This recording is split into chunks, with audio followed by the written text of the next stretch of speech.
আসসালামু আলাইকুম প্রিয় শিক্ষার্থীবৃন্দ, স্বাগত জানাচ্ছি আমাদের আজকের বাংলা কবিতার ক্লাসে। আমরা আজকে পাঠ করব উচ্চ মাধ্যমিক পর্যায়ের বাংলা বইয়ের কবিতা 18 বছর বয়স কবি সুকান্ত ভট্টাচার্যের। সুকান্ত ভট্টাচার্যকে যখনই পড়ি তখনই অবাক হতে হয় যে মাত্র 21 বছর বয়স পর্যন্ত বেঁচেছেন একজন কবি, তার কি অসাধারণ সাহিত্যকৃতি। আমরা ঢাকা বিশ্ববিদ্যালয়ে সুকান্ত ভট্টাচার্য পড়েছি। এখনও এই MA ক্লাসেও যখন আমরা সুকান্ত ভট্টাচার্য পড়েছি তখনও অবাক হয়েছি যে একজন কিশোর কবি, যাকে বাংলা সাহিত্যে কিশোর কবি বলা হয়, তার কি দুর্দান্ত প্রতিভা যে তিনি মার্ক্সবাদী দর্শন সহ অন্যান্য উপাদানসমূহ, বিশেষ করে মার্ক্সবাদী বিভিন্ন প্রতীক কতটা চমৎকারভাবে ব্যবহার করেছেন, তাতে অবাক হতে হয়। তো আমরা চলো বেশি কথা বলবো না। মার্ক্সবাদ এবং এই সমস্ত ইজমগুলো পরীক্ষায় উচ্চ মাধ্যমিক পর্যায়ে খুব বেশি কাজে লাগে না। আমরা বলতে পারি, বললে হয়তো খুব ভালো শোনা যাবে, কিন্তু আসলে পরীক্ষার জন্য আমাদের খুব বেশি দরকার আছে বলে মনে হয় না। আমরা প্রথমেই দেখি সুকান্ত ভট্টাচার্যর সম্পর্কে কবি পরিচিতি অংশে কোন তথ্যটুকু দেওয়া আছে, সেই তথ্যটুকুর মধ্যে আমাদের কোন তথ্যটুকু কাজে লাগবে। সুকান্ত ভট্টাচার্য সম্পর্কে যা দেওয়া আছে অধিকাংশ তথ্যই কাজে লাগে। এবং আমি একটা কথা বলে রাখি, উচ্চ মাধ্যমিক পর্যায়ে যতগুলো কবিতা তোমার পাঠ্য আছে, রবীন্দ্রনাথ ঠাকুরের সোনার তরী এবং সুকান্ত ভট্টাচার্যের এই 18 বছর বয়স, এই দুইটা কবিতা থেকে উচ্চ মাধ্যমিক পর্যায়ে প্রশ্ন হয়েছে সবচেয়ে বেশি, বোর্ডের সবচেয়ে, অন্য যে কোনো কবিদের থেকে। রবীন্দ্রনাথ ঠাকুরের সোনার তরী এবং সুকান্ত ভট্টাচার্যের 18 বছর বয়স। ইভেন ঢাকা শহরের অনেক বিখ্যাত কলেজ আছে যে তারা বাংলা বই পড়ানো শুরু করে 18 বছর বয়স থেকে। যেমন যারা উচ্চ মাধ্যমিক পর্যায়ে ভর্তি হয় তাদের বয়সটা এরকমই 17-18 এরকম থাকে, এবং উচ্চ মাধ্যমিক পর্যায়টা পড়ানো শুরুই করেন তারা 18 বছর বয়স দিয়ে। সেই ক্ষেত্রে 18 বছর বয়সীদের কি কি গুণ বৈশিষ্ট্য, কি কি ইতিবাচক বৈশিষ্ট্য তাদের রয়েছে, নেতিবাচক দিক সম্পর্কে তিনি তাদেরকে কি কি বিষয়ে সতর্ক করে দিয়েছেন, সেই বিষয়গুলো নিয়েই আজকে মূলত আমাদের আলোচনা। তো চলো প্রথমেই আমরা সুকান্ত ভট্টাচার্য সম্পর্কে আমাদের পাঠ্য বইয়ে যতটুকু তথ্য দেওয়া আছে সেটুকু জানার চেষ্টা করি। দেখো, সুকান্ত ভট্টাচার্য 1926 সালের 15ই আগস্ট কলকাতায় জন্মগ্রহণ করেন। এটা বুঝলাম 1926, এইটা মনে রাখো। আর কলকাতায় যদিও তিনি জন্মগ্রহণ করেছেন, কিন্তু তার পৈতৃক নিবাস গোপালগঞ্জ, এই কথাটুকু একটু গুরুত্বপূর্ণ। ছোটবেলা থেকেই সুকান্ত ছিলেন অত্যন্ত রাজনীতি সচেতন। তিনি ভারতীয় কমিউনিস্ট পার্টির সদস্য ছিলেন। তিনি দৈনিক স্বাধীনতার কিশোর সব অংশের প্রতিষ্ঠাতা ছিলেন। এই তথ্যটা ভালো, তিনি দৈনিক স্বাধীনতার কিশোর সভা অংশের প্রতিষ্ঠাতা ছিলেন। তো তিনি কোন পত্রিকার প্রতিষ্ঠাতা ছিলেন, কিশোর অংশের প্রতিষ্ঠাতা ছিলেন, এরকম তথ্য অনেক সময় জানতে চাওয়া হয়। মৃত্যুর পূর্ব পর্যন্ত এর সম্পাদকের দায়িত্ব পালন করেছেন। কবিতায় তিনি, একটু লক্ষ্য করো, কবিতায় তিনি বৈষম্যহীন সমাজের স্বপ্ন লালন করতেন। কবিতায় তিনি বৈষম্যহীন সমাজের লালন করতেন। তোমরা জেনজি মানুষেরা বৈষম্যহীন সমাজ ব্যবস্থা চেয়েছো। বৈষম্যহীন সমাজ ব্যবস্থা চেয়ে তোমরা একটি পুরো জাতির ভাগ্যাকাশে নতুন সূর্যের উদয় করেছ। সেই বৈষম্যহীন সমাজের কথা বলেছেন সুকান্ত ভট্টাচার্য। তিনি বাংলা কবিতায় মার্ক্সবাদী ধারার নতুন, এইটাই বলেছিলাম যে মার্ক্সবাদী ধারায় ওনার মতো সুন্দর কবিতা বাংলা সাহিত্যে খুব কম লোকই লিখত।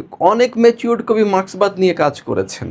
তো সেই ক্ষেত্রে মার্ক্সবাদীর নতুন প্রতীক নির্মাণের ক্ষেত্রে তিনি যে দক্ষতার পরিচয় দিয়েছেন, এটাই বলেছিলাম যে তিনি নতুন প্রতীক নির্মাণে মৌলিক সাফল্যের পরিচয় দিয়েছেন। একটু যদি বুঝিয়ে দিই, তোমার যদি জানতে ইচ্ছা করে যে মার্ক্সবাদী প্রতীকগুলো কিভাবে নির্মাণ করেছেন।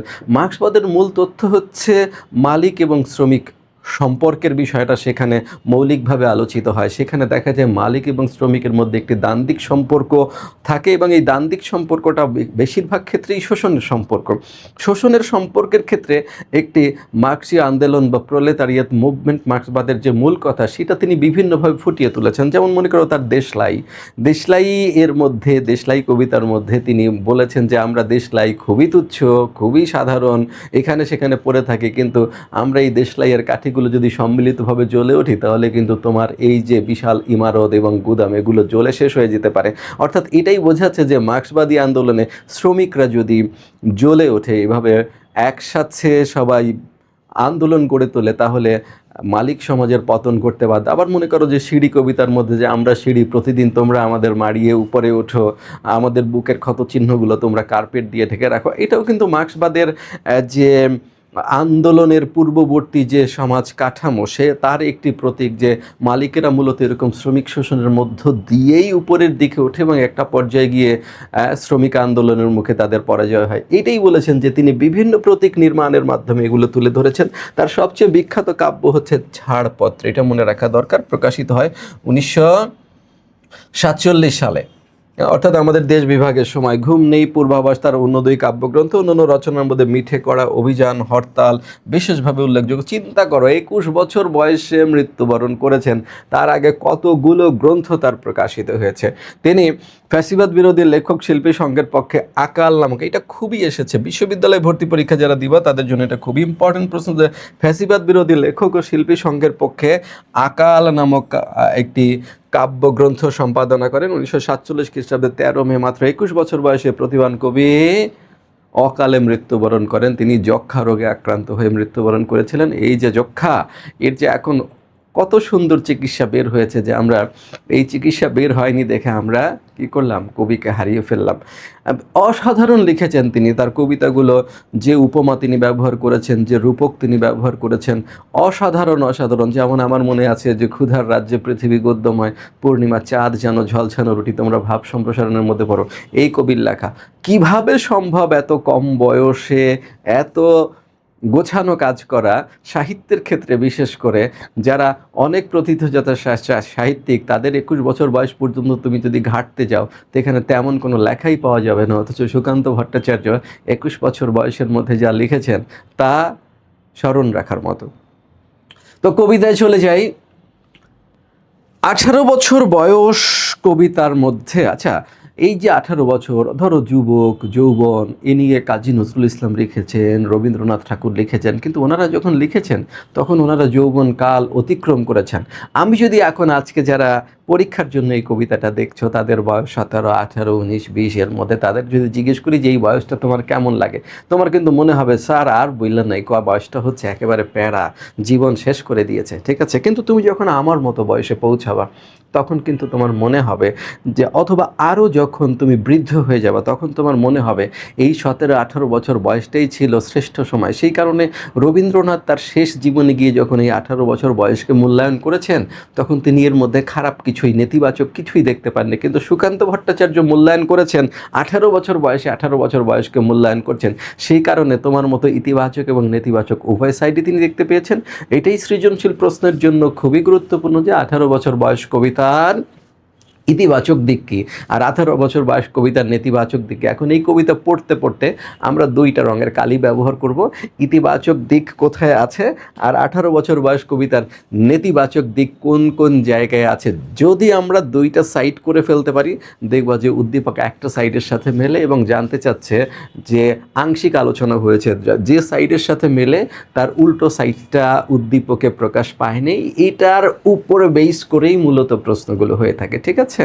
অধিকাংশ তুমি দেখো বোর্ড প্রশ্নগুলো যদি তুমি দেখো বিগত কয়েক বছর ধরে এই কবিতা থেকে প্রতি বছরই তো বোর্ড পরীক্ষার প্রশ্ন আসে, সেই ক্ষেত্রে তুমি যদি একটু বিচার বিশ্লেষণ করে দেখো আমার কথার সত্যতা তুমি পেয়ে যাবে। এই একটা ব্যাপার। আর একটা ব্যাপার হচ্ছে কোনো কোনো বোর্ডের প্রশ্নে নেতিবাচক সাইডটার প্রাধান্য না দিয়ে দুইটা প্রশ্নই ইতিবাচক সাইড দিয়ে করা হয়। মোদ্দা কথা হলো তুমি ইতিবাচক এবং নেতিবাচক দিক যদি আলাদা করে ফেলতে পারো তাহলেই তোমার কাজ হয়ে যাবে। তো এই কবিতা টোটাল মিলে 8টি স্তবকে লেখা হয়েছে, প্রত্যেকটা স্তব থেকে 4টি করে লাইন আছে। আমি প্রত্যেকটা স্লাইডে 2টি করে স্তবক নিয়েছি, একটু খেয়াল করে দেখো। 18 বছর বয়স কি দুঃসহ। প্রথম দেখো দুঃসহ, দুঃসহ মানে হচ্ছে অসহনীয় বা অসহ্য। কেন অসহ্য? এটার জন্য শোনো আরেকটা বিষয় তোমার দৃষ্টি আকর্ষণ করি, সেটা হচ্ছে তোমরা কবিতা পাঠ করার পরে পাঠ পরিচিতির আগে দেখো যে প্রত্যেকটা কবিতার টিকা লেখা রয়েছে, তাই না? 18 বছর বয়স কবিতার যে টিকাগুলো লেখা আছে প্রত্যেকটা কবিতার মধ্যে সবচেয়ে ভালো টিকা লেখা আছে 18 বছর বয়স সম্পর্কে। টিকাগুলো সম্পর্কে, পাঠ পরিচিতি সম্পর্কে যদি তুমি ভালোভাবে দখল রাখো, আমার মনে হয় না এখান থেকে কোনো প্রশ্ন আটকানোর কথা। আমি কি বলি সেই কথাটুকু শুনবা, টিকা কয়টা দেখবা, পাঠ পরিচিতির দিকে নজর রাখবা, একটু ভালো করে মোটামুটি মুখস্থর কাছাকাছি নিয়ে আসবা। তোমার অন্য কোনো সহায়ক গ্রন্থসমূহ, অন্য অন্য কোনো লেকচার, কোনো কিচ্ছু দেখার দরকার নাই। আমার লেকচারটা শোনো, টিকা পাঠ পরিচিতির দিকে একটু নজর রাখো, কাজ শেষ। তাহলে 18 বছর বয়স কি দুঃসহ অসহ্য? সেই জন্য এটার ব্যাখ্যায় টিকায় বলা হয়েছে 18 বছর বয়স মানব জীবনের একটি উত্তরণকালীন সময়, যাকে আমরা বলতে পারি সন্ধিকালীন সময়। এ সময় কি হয়, শৈশব থেকে কৈশোর, কৈশোর থেকে যৌবনে পদার্পণ করে মানুষ এ বয়সে। তাই অন্যের উপর নির্ভরশীলতা পরিহার করে স্বাধীনভাবে চলার ঝুঁকি গ্রহণ করতে হয় থাকে। এদিক থেকে তাকে একটি অসহ্য সময় বা দুঃসহ সময় পার করতে হয়। জাস্ট এই আমি যেমন করে বললাম এর কাছাকাছি কথা লেখা আছে তোমার টিকাগুলোতে, খুবই চমৎকারভাবে লেখা, ওইখানকার ভাষা যথেষ্ট সুন্দর, এর চেয়ে ভালো তথ্য তোমার দরকার নেই। স্পর্ধায় নেয় মাথা তোলবার ঝুঁকি, যে অন্যের উপর নির্ভরশীলতা পরিহার করে জীবনে স্বাধীনভাবে চলার ঝুঁকি সে গ্রহণ করে। যদি এইটা খ নম্বর হিসেবে প্রশ্ন পরীক্ষায় আসে যে স্পর্ধায় নেয় মাথা তোলবার ঝুঁকি, তাহলে আমি যে কথাটুকু বললাম এটুকু প্রথমে লিখবে, যে অন্যের উপর নির্ভরশীলতা পরিহার করে স্বাধীনভাবে চলার ঝুঁকি এ বয়সেই মানুষ নিয়ে থাকে। এরপর স্পর্ধা কথাটা বলা হয়েছে, কিসের বিরুদ্ধে স্পর্ধা? সমাজে বিরাজমান শাসন, অপশাসন, দুঃশাসন, অন্যায়, অত্যাচার, অবিচারের বিরুদ্ধে স্পর্ধা একমাত্র 18 বছর বয়সীরাই দেখাতে পারে।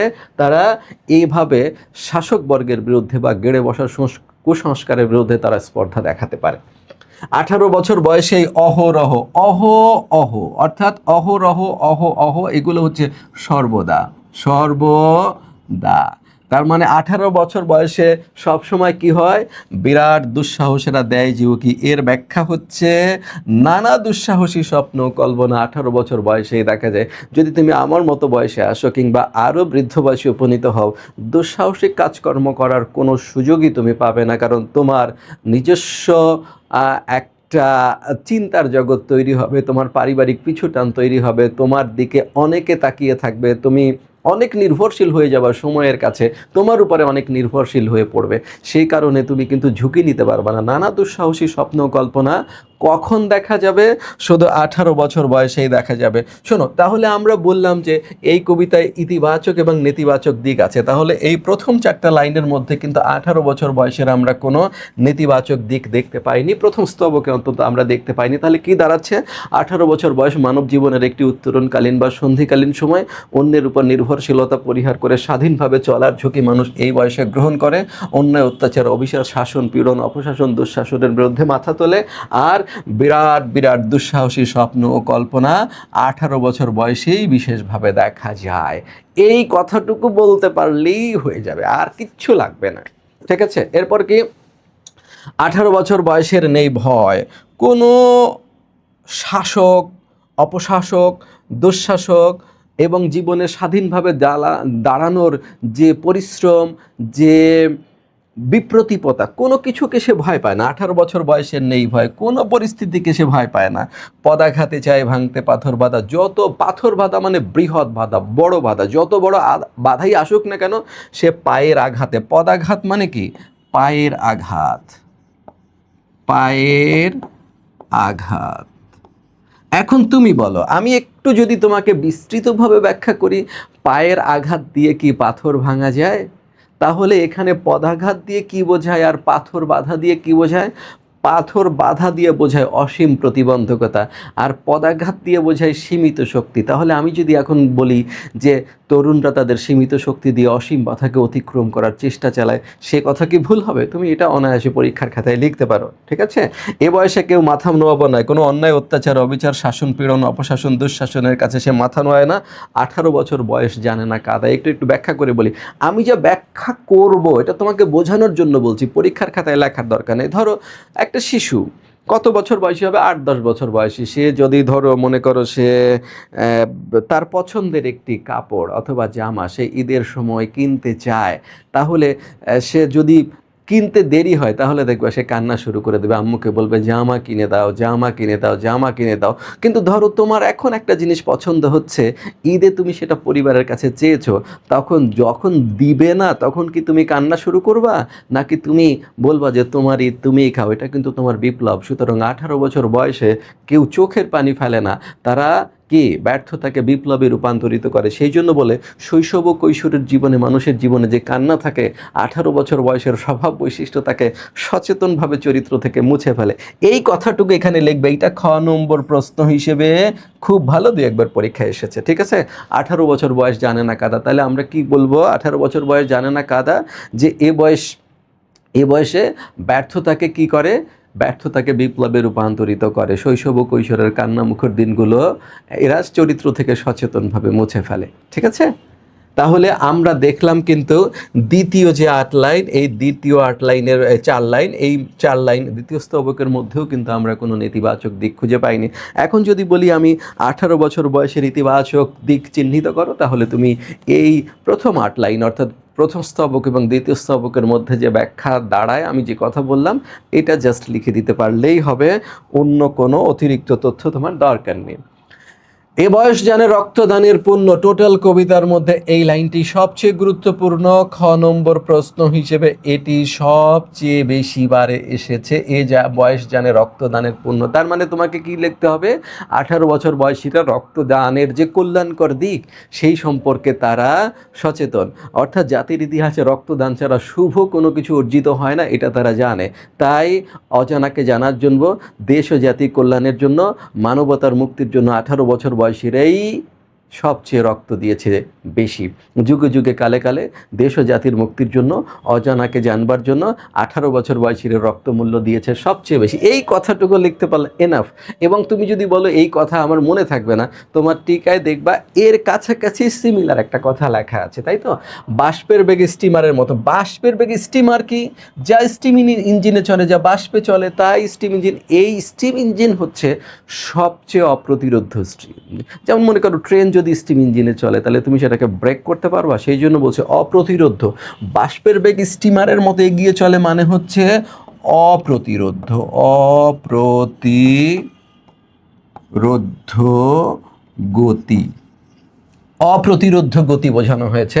প্রাণ দেওয়া নেওয়ার ঝুলিটা থাকে না শূন্য। অর্থাৎ দেশ ও জাতির মুক্তির জন্য, মানবতার কল্যাণের জন্য নিজের জীবন যেমন দিতে পারে, শত্রুর প্রাণ ছিনিয়ে নিতেও দ্বিধা করে না। এখানে ঝুলিটা শব্দের অর্থ হচ্ছে হিসেব। প্রাণ দেওয়া নেওয়ার হিসেব কখনো শূন্য থাকে না। সপে আত্মাকে শপথের কোলাহলে। সপে মানে কি? সপে মানে কি? সপে শব্দের অর্থ হচ্ছে সমর্পণ করে। সমর্পণ করে মানে কি? তুলে দেয়, ঠিক আছে। সপে আত্মাকে শপথের কোলাহলে। কোলাহল কখন হয়? আমি যদি একজন কোনো শব্দ করে, একজন কোনো শব্দ করলে আমরা সেটাকে কোলাহল বলি, নাকি অনেকজন মিলে যখন শব্দ করে, অনেকে যখন একের পর এক শব্দ করে, তখন কিন্তু আমরা বলি সেখানে কোলাহল হচ্ছে। তাহলে কিসের কোলাহল? শপথের কোলাহল। তাহলে কি একটা শপথ? না, এত পরিমাণ শপথ তারা জীবনে গ্রহণ করে যে সেটা কোলাহলের মতো মনে হয়। সেই জন্য বলে সপে আত্মাকে, জীবনকে তারা সমর্পণ করে, সঁপে দেয়, তুলে দেয়। কোথায়? নিত্য নতুন শপথের কাছে জীবনকে তারা উৎসর্গ করে। তাহলে এই পর্যন্ত কিন্তু আমরা কোনো নেতিবাচক দিক দেখতে পাইনি। প্রথম 3টে স্তবকের 12 লাইনে আমরা কোনো নেতিবাচক দিক দেখতে পাইনি। তার মানে আমি যদি এখন এই 12 লাইনের একটু জিস্ট করি, একটু যদি রিক্যাপ করি, তাহলে কি হয়? 18 বছর বয়স মানব জীবনের একটি সন্ধিকালীন বা উত্তরণকালীন সময়। অন্যের উপর নির্ভরশীলতা পরিহার করে স্বাধীনভাবে চলার ঝুঁকি মানুষ এই বয়সে গ্রহণ করে। অন্যায় অত্যাচার অবিচারের কাছে মাথা নত করে না। শৈশব ও কৈশোরের দিনগুলোতে কান্না মুখর যে অশ্রু ছিল, সেটা 18 বছরের বয়সের স্বভাব বৈশিষ্ট্য তাকে সচেতনভাবে মুছে ফেলে। দেশ ও জাতির মুক্তির জন্য, মানবতার কল্যাণের জন্য, অজানাকে জানবার জন্য যুগে যুগে কালে কালে 18 বছর বয়সীরা এই রক্তমূল্য দিয়েছে সবচেয়ে বেশি। অপ্রতিরোধ্য গতিতে এগিয়ে চলে। দেশ ও জাতির মুক্তির জন্য তারা যেমন জীবন দিতে পারে, অন্যের জীবন ছিনিয়ে নিতেও দ্বিধা করে না। আর নিত্য নতুন শপথে বলিয়ান হয়ে বাষ্পের বেগে স্টিমারের মতো দৃঢ় পদক্ষেপে সামনে এগিয়ে যায়। এইটুকুই হচ্ছে 18 বছর বয়সের প্রথমে আমরা পেলাম ইতিবাচক দিক। এরপরও আরও রয়েছে, দেখো। এবার আমরা পরের স্টেঞ্জে চলে যাই। এখানে বলছে দেখো, 18 বছর বয়স ভয়ঙ্কর। এই যে শুরু হয়ে গেল 18 বছর বয়স, এই দারুণভাবে ইতিবাচক জীবনটা। আবার নানা কারণে ভয়ঙ্কর হয়ে উঠতে পারে। কি হতে পারে? তাজা তাজা প্রাণে অসহ্য যন্ত্রণা, ব্যক্তিগত, পারিবারিক, সামাজিক, রাষ্ট্রিক এবং বৈশ্বিক ব্যাপারে সে অসহ্য যন্ত্রণা ভোগ করতে পারে। ব্যক্তিগত ব্যর্থতা তাকে যন্ত্রণা দিতে পারে, পারিবারিক বিশৃঙ্খলা তাকে যন্ত্রণা দিতে পারে, রাষ্ট্রীয় ফ্যাসিবাদ বা অন্যান্য বিষয় তাকে যন্ত্রণা দিতে পারে, বৈশ্বিক প্রেক্ষাপটও কিন্তু তাকে যন্ত্রণা দেয়। এই যে পৃথিবীতে এত যুদ্ধ চলছে, এই যুদ্ধগুলো কি তোমাকে যন্ত্রণা দিচ্ছে না? এই যন্ত্রণা প্রাপ্তি তোমাকে তোমাকে কেমন করে তুলতে পারে? ভয়ঙ্কর করে তুলতে পারে। এই বয়সে প্রাণ তীব্র আর প্রখর, খুবই খেয়াল করতে হবে কেমন এ বয়সে প্রাণ, এই শব্দটা খুবই খেয়াল করতে হবে। এ বয়সে প্রাণ তীব্র আর প্রখর। তীব্র আর প্রখর মানে কি? স্পর্শকাতর, স্পর্শকাতর, অথবা তুমি বলতে পারো সংবেদনশীল, সংবেদনশীল। এর থেকেও তুমি ভালো বুঝবা, এটা হলো সেন্সিটিভ। তীব্র আর প্রখর মানে কি? স্পর্শকাতর, স্পর্শকাতর মানে কি? সংবেদনশীল, সংবেদনশীল মানে কি? সেন্সিটিভ। এখন সেন্সিটিভিটি কিভাবে তৈরি হয়, কিভাবে তৈরি হতে পারে সেন্সিটিভিটি? বলছে এ বয়সে কানে আসে কণ্ঠমন্ত্রণা, এইভাবে তৈরি হতে পারে। অর্থাৎ পরামর্শের মাধ্যমে সেন্সিটিভিটি তৈরি হতে পারে। যেমন মনে করো আমি কোনো পরামর্শ নেই না, আমি জীবনে এত পরিমাণ এক্সপেরিয়েন্সড হয়েছি, কেউ যদি আমাকে হুট করে একটা পরামর্শ দেয় তাহলে আমি কি নিব? যে পরামর্শ নেয় না তাকে কি মানুষ পরামর্শ দেয়? যে পরামর্শ দ্বারা প্রভাবিত হয়, এই পরামর্শ দ্বারা প্রভাবিত হওয়াটা বলছে এখানে সেন্সিটিভিটি। অর্থাৎ দারুণভাবে সংবেদনশীল, যে কেউ যে কোনো পরামর্শ দিয়ে তাকে প্রভাবিত করতে পারে। এই জন্য বলছে এ বয়সে কানে অনেক মন্ত্রণা আসে। এই মন্ত্রণা শব্দের অর্থ হচ্ছে পরামর্শ। এ বয়সে কানে অনেক মন্ত্রণা আসতে পারে। এখন তুমি বলো, এই পরামর্শ যে এ বয়সে যেগুলো আসে সবগুলো কি ভালো আসে? ভালো আসলে ভালো ধারা তুমি যদি প্রভাবিত হও ভালো, কিন্তু খারাপ ধারা তো তুমি প্রভাবিত হতেও পারো। আমরা বিভীষণের প্রতি মেঘনাদ কবিতায় কিন্তু পড়েছিলাম, গতি যার নিঃস্ব নিঃসে দুর্মতি। তোমার সঙ্গীর সাথে যদি খারাপ হয়, তার মন্ত্রণায় তুমি কিন্তু খারাপ হয়ে যেতে পারো। সেই কথাটাই আমরা এখানে দেখলাম যে 18 বছর বয়স ভয়ঙ্কর হয়ে উঠতে পারে। তাজা তাজা প্রাণে অসহ্য যন্ত্রণা, ব্যক্তিক, পারিবারিক, সামাজিক, রাষ্ট্রিক, তারপর বৈশ্বিক, এইসব সংকট তোমাকে কি করে তুলতে পারে? ভয়ঙ্কর করে তুলতে পারে। কেন? তুমি হচ্ছে দারুণভাবে সেন্সিটিভ, দারুণভাবে স্পর্শকাতর ও সংবেদনশীল। সেই জন্য তোমার কানে প্রচুর পরিমাণে পরামর্শ আসে। যেহেতু তুমি সংবেদনশীল, যেহেতু 18 বছর বয়সীরা সংবেদনশীল, পরামর্শ দ্বারা ব্যাপকভাবে প্রভাবিত হয়, সেই কারণে 18 বছর বয়সে কি হতে পারে? প্রচুর পরিমাণে মন্ত্রণা আসতে পারে, পরামর্শ আসতে পারে। এতে কি হবে? 18 বছর বয়স যে দুর্বার, দুর্বার কথাটা ভালো আবার নেতিবাচক হতে পারে। যদি ভালো দিকে যায় তাহলে সে অপ্রতিরোধ্য, কিন্তু যদি মন্দ দিকে যায় তাহলেও সে অপ্রতিরোধ্য। আর মন্দ দিকে অপ্রতিরোধ্য হওয়াটা কি ভালো? সেই জন্য বলছে 18 বছর বয়স দুর্বার। এর ফলে কি হয়? পথে প্রান্তরে ছোটায় বহু তুফান। ভালোর দিকেই তুফান বিপ্লবের ইঙ্গিত করে, কিন্তু নেতিবাচক দিকে এই তুফান নৈরাজ্যের ইঙ্গিত করতে পারে। সেই জন্য বলছে 18 বছর বয়স দুর্বার, স্পিড উইদাউট ব্রেক। স্পিড আছে কিন্তু থামানো যায় না। সুতরাং ভালো দিকে যদি তাহলে সে বহুত ইতিবাচক বিপ্লবের জন্ম দিতে পারে, তখন এই তুফান ইতিবাচক। কিন্তু যদি নেতিবাচক দিকে তার যাত্রা শুরু হয়, তখন এই তুফান বহু নৈরাজ্যের ইঙ্গিত বহন করে। সেই জন্য বলছে এই বয়সটা কি? দুর্বার, পথে প্রান্তরে ছোটায় বহু তুফান। এরপর পরিষ্কার করে বলছে দুর্যোগে হাল ঠিক মতো রাখাবার। জীবনে যখন দুর্যোগ চলে আসে তখন আর তারা কেন কেন দুর্যোগে হাল ঠিক মতো রাখা ভার? বলছে যেহেতু দুর্বার, তার ব্রেক নাই, স্পিড আছে এবং যাচ্ছে নেতিবাচক দিকে, সেসব জায়গায় কি হয়? আর জীবনের হাল, জীবনের গতি, জীবনের দিশা আর ঠিক মতো ধরে রাখা সম্ভব হয় না। ক্ষতবিক্ষত হয় সহস্র প্রাণ, যার ফলে কি হয়? শত সহস্র তাজা ও তরুণ প্রাণ নষ্ট ও ধ্বংস হয়ে যায়। তাহলে আমরা দেখলাম এই 4টা লাইন এবং আগের 4টা লাইনে কিন্তু 18 বছর বয়সের নেতিবাচক দিক সম্পর্কে সুকান্ত ভট্টাচার্য অত্যন্ত সুচিন্তিতভাবে সতর্ক করে দিলেন যে 18 বছর বয়স যেহেতু অত্যন্ত দুর্বার, তার ফলে কি হয়? এই দুর্বার ইতিবাচক এবং নেতিবাচক যে কোনো দিকেই হতে পারে, যে কোনো দিকেই সে অপ্রতিরোধ্য হতে পারে। সেই কারণে পথে প্রান্তরে বহু অনাকাঙ্ক্ষিত ঘটনা অথবা কাঙ্ক্ষিত বিপ্লবের জন্ম দিতে পারে। দুর্যোগে হাল ঠিক মতো রাখা ভার। যখন জীবনে দুর্যোগ চলে আসে তখন আর তার জীবনের দিশা সঠিক পথে পরিচালিত করা সম্ভব হয় না। এর ফলে শত সহস্র তাজা প্রাণ নষ্ট ও ধ্বংস হয়ে যেতে পারে। আর কি হতে পারে? 18 বছর বয়সে আঘাত আসে অবিশ্রান্ত, একটার পর একটা আঘাত আসে। ওই যে বললাম পারিবারিক, সামাজিক, রাষ্ট্রিক, ব্যক্তিগত, যে কোনো আঘাত একটার পর একটা পাবে সে। কারণ হচ্ছে তার প্রত্যাশা অনেক বেশি, আর এই প্রত্যাশা সবগুলো বাস্তবায়িত হওয়ার জন্য সমাজ কি প্রস্তুত আছে? প্রস্তুত নাই। সমাজ বারবার কি করে? প্রতিবন্ধকতা সৃষ্টি করে। সেই কারণে সে একটার পর একটা আঘাত পায়, আর আঘাত কি করে? দীর্ঘশ্বাসের জন্ম দেয়, আর দীর্ঘশ্বাস কি করে? জীবনকে নেতিবাচক অধ্যায়ের দিকে ঠেলে দিতে পারে। সেই জন্য বলছে 18 বছর বয়সে আঘাত আসে অবিশ্রান্ত, একে একে হয় জড়ো। এই আঘাতগুলো একে একে জড়ো হয়, এর ফলে কি হয়?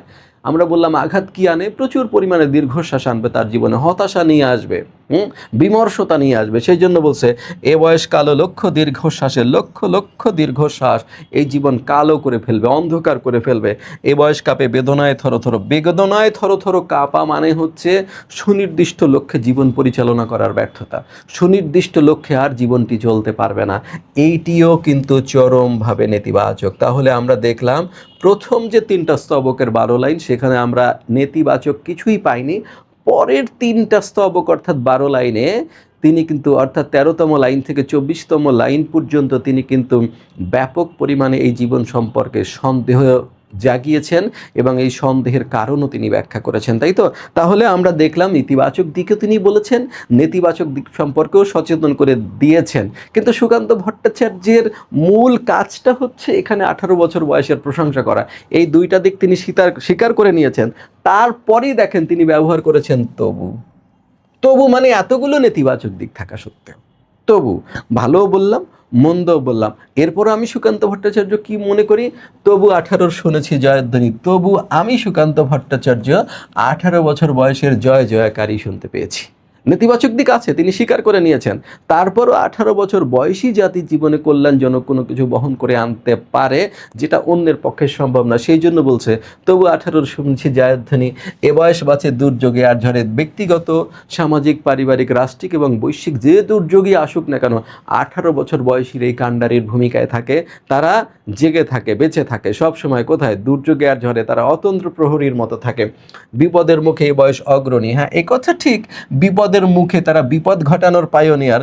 এ বয়স তবু নতুন কিছু তো করে, তবে নতুন কিছু করার শক্তি একমাত্র 18 বছর বয়সীরই আছে। তাহলে প্রথম 3টাতে আমরা ইতিবাচক দিক পেয়েছি, পরে আমরা নেতিবাচক দিক সম্পর্কে সতর্কতা জানলাম।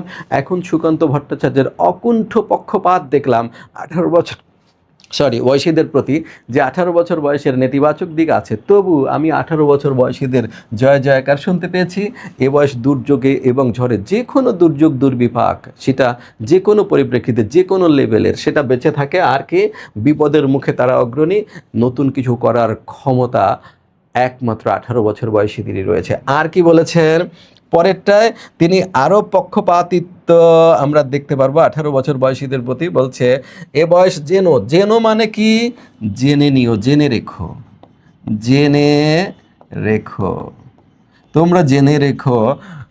এ বয়স যেন ভীরু কাপুরুষ নয়। তোমরা জেনে রেখো, এ বয়স ভীরু বা কাপুরুষ হয় না কখনো। কোনো পরিস্থিতি থেকে তারা পিছু হটে না।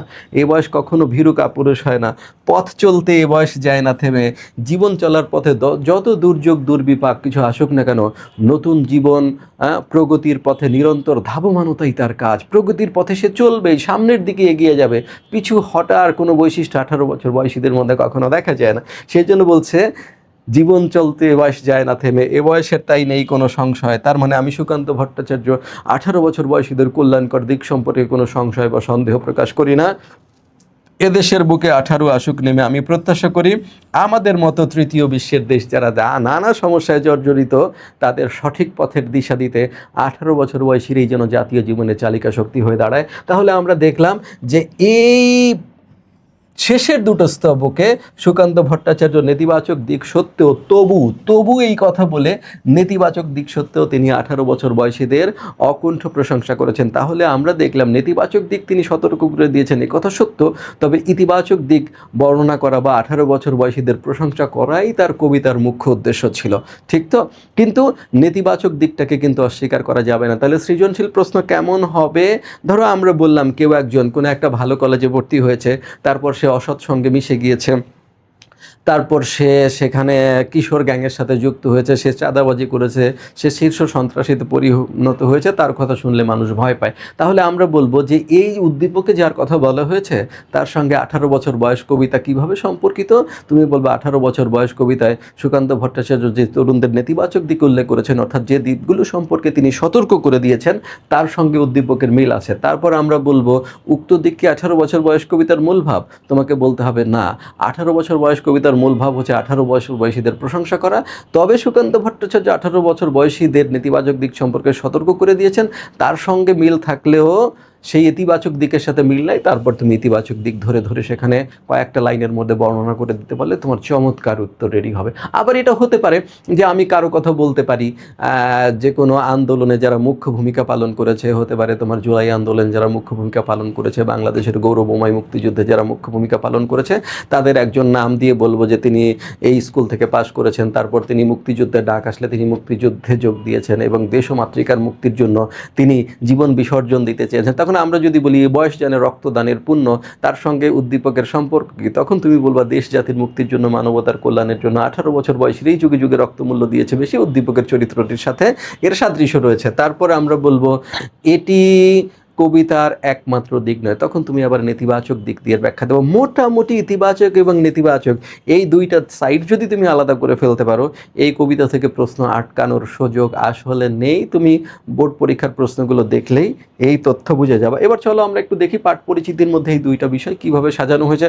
মনে রাখা দরকার, নেতিবাচক দিক তিনি বলেছেন, কিন্তু তার মুখ্য উদ্দেশ্য কিন্তু ইতিবাচক বৈশিষ্ট্য উল্লেখ করা এবং 18 বছর বয়সীদের প্রশংসা করা। তারই সূত্র অনুসারে পাঠ পরিচিতিতেও দেখা যাবে ইতিবাচক দিকই বলেছেন। ইতিবাচক দিক ব্যাখ্যা করার জন্য পাঠ পরিচিতির বাইরে খুব একটা বেশি তথ্য তোমার দরকার নাই। আর নেতিবাচক দিকটা সাজানোর জন্য 18 বছর বয়স কবিতার ওই যে বললাম তোমার প্রথম 12 লাইনের পরের যে 12 লাইন, অর্থাৎ প্রথম 3টা স্তবক বাদে, অর্থাৎ চতুর্থ পঞ্চম ষষ্ঠ স্তবকের যে টিকাগুলো লেখা রয়েছে সেখানে নেতিবাচক সাইডটা সুন্দর করে লেখা রয়েছে, ওটা জাস্ট সাজালেই হয়ে যাবে। আর এখান থেকে একটা দুটো লাইন নিলে তোমার উত্তর কমপ্লিট হয়ে যাবে। আচ্ছা, সুকান্ত ভট্টাচার্যের 18 বছর বয়স কবিতাটি 1948 খ্রিস্টাব্দে প্রকাশিত তার ছাড়পত্র কাব্যগ্রন্থ থেকে সংকলিত হয়েছে।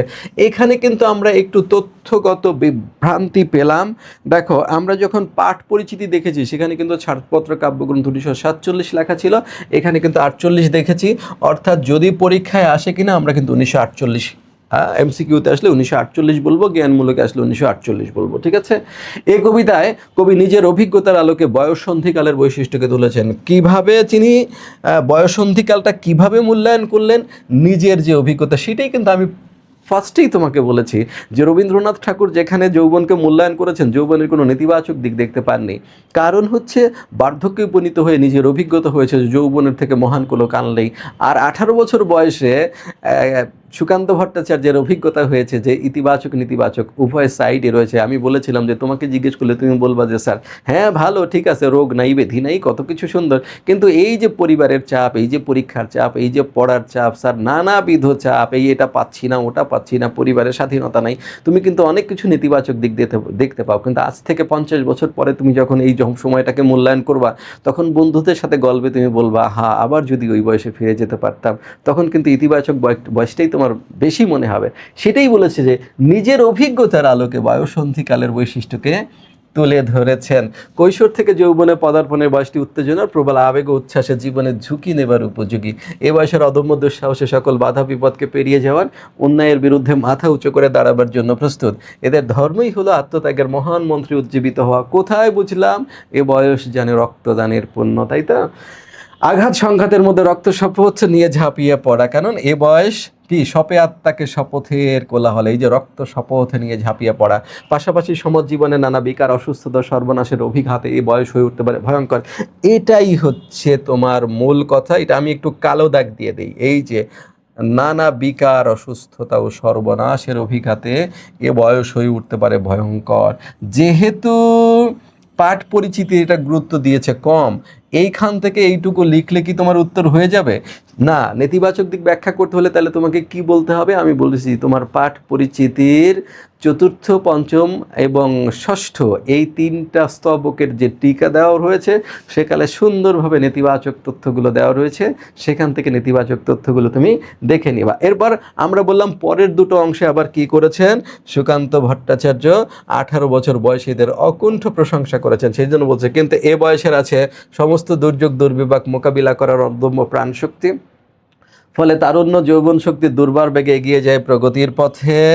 যৌবনের উদ্দীপনা, সাহসিকতা, দুর্বার গতি, নতুন জীবন রচনার স্বপ্ন, কল্যাণ ব্রত, এইসব বৈশিষ্ট্যের জন্যই কবি প্রত্যাশা করেন নানা সমস্যা পীড়িত আমাদের দেশে যৌবন শক্তি যেন জাতীয় জীবনের তালিকা শক্তি হয়ে দাঁড়ায়। আর এটি মাত্রাবৃত্ত ছন্দে রচিত। মাত্রাবৃত্ত ছন্দ তো আমরা জানি যে কবিতার মূল পদবের মাত্রার সংখ্যা 4, 5, 6, 7 কিংবা 8, তাকে মাত্রাবৃত্ত ছন্দ বলে। অর্থাৎ 8 + 6, 8 + 10 বাদে 4, 5, 6, 7, 8-এর যে বিন্যাস সেগুলোই মাত্রাবৃত্ত, আর স্বরবৃত্তের বিন্যাস হচ্ছে 4, তাই তো? তাহলে তুমি যদি বলো আমরা ছন্দ বিশ্লেষণ করেও দেখাতে পারি, কোনো দরকার নেই, কিন্তু মনে রাখা দরকার শুধু কবিতাটি মাত্রাবৃত্ত ছন্দে রচিত, এই ইনফরমেশনটুকু মনে রাখলেই যথেষ্ট হবে। আর দেখো তুমি টোটাল পাঠ পরিচিতিতে তোমার ইতিবাচক বর্ণনাই বেশি, তবে নেতিবাচক বর্ণনার জন্য কি বলেছি যে নেতিবাচক বর্ণনার জন্য তুমি টিকাগুলো ভালো করে দেখবা, বিশেষ করে চতুর্থ, পঞ্চম এবং ষষ্ঠ। আর ইতিবাচক নেতিবাচক এইভাবে পরীক্ষায় প্রশ্ন আসবে। 2-1টা বোর্ডে শুধু ইতিবাচকের উপরে প্রশ্ন এসেছে। ওই ধরো কোন দিকটির সাথে মিল আছে, তখন আমি বললাম এই বয়স জানে রক্তদানের পুণ্য, তখন সে বলল যে এইভাবেই কি একটা সুন্দর পৃথিবী অথবা সুন্দর সমাজ গড়ে তোলা সম্ভব? আমরা বলবো হ্যাঁ, মন্তব্যটি সঠিক, সুন্দর সমাজ গড়ে তোলা সম্ভব। তখন উদ্দীপকের ইতিবাচক দিকগুলো এবং তরুণদের যে ইতিবাচক কর্মকাণ্ড রয়েছে সেই সব, ওই যে এই বয়স জানে রক্তদানের পুণ্য, তারপর শপে আত্মাকে শপথের কোলাহলে, এই যে ইতিবাচক লাইনগুলোর যে ব্যাখ্যা রয়েছে সেই ব্যাখ্যার মধ্য দিয়ে আমরা উত্তর লিখতে পারবো। তবে অধিকাংশ বোর্ডেই ইতিবাচক এবং নেতিবাচক যে কোনো একটা সাইডের উপর উদ্দীপক করে গয়ে সিমিলারিটি চেয়েছে এবং ঘয়ে কি চেয়েছে, অপোজিট সাইডটা যে নেই সেটাই ব্যাখ্যা চেয়েছে। এই তো। তাহলে সুপ্রিয় শিক্ষার্থীবৃন্দ, আমাদের আসলে আজকের কবিতাটি খুবই সহজ, এখানে বলার তেমন কিছু নেই। তোমরা দেখো, তারপরেও যদি তোমাদের কিছু জানার থাকে তোমরা কমেন্টে উল্লেখ করতে পারো, ইউটিউবেও কমেন্টে উল্লেখ করতে পারো, ফেসবুক পেজেও তোমরা কমেন্টে উল্লেখ করতে পারো। ইনশাআল্লাহ আমরা নিশ্চয়ই তার উত্তর দিব। আশা করি যে তোমাদের এই কবিতা সম্পর্কে আর কোনো প্রশ্ন থাকবে না, কারণ কবিতাটি যথেষ্ট সহজভাবেই কবি বর্ণনা করেছেন। সবাই ভালো থাকো, সবার স্বাস্থ্য, সুখ ও সমৃদ্ধি কামনা করছি। সবাই আমার জন্য দোয়া করো। যদি ক্লাসটা ভালো লাগে, আর ক্লাসটা কেমন লাগলো এটি কমেন্ট বক্সে উল্লেখ করতে পারো। দেখো, একটা ভালো ক্লাস নেওয়ার পরে যদি তোমাদের সুন্দর রিয়াকশন পাওয়া যায় তাহলে ক্লাস নিতে কিন্তু আরও অনুপ্রাণিত হই আমরা। সবাই ভালো থাকো। আসসালামু আলাইকুম।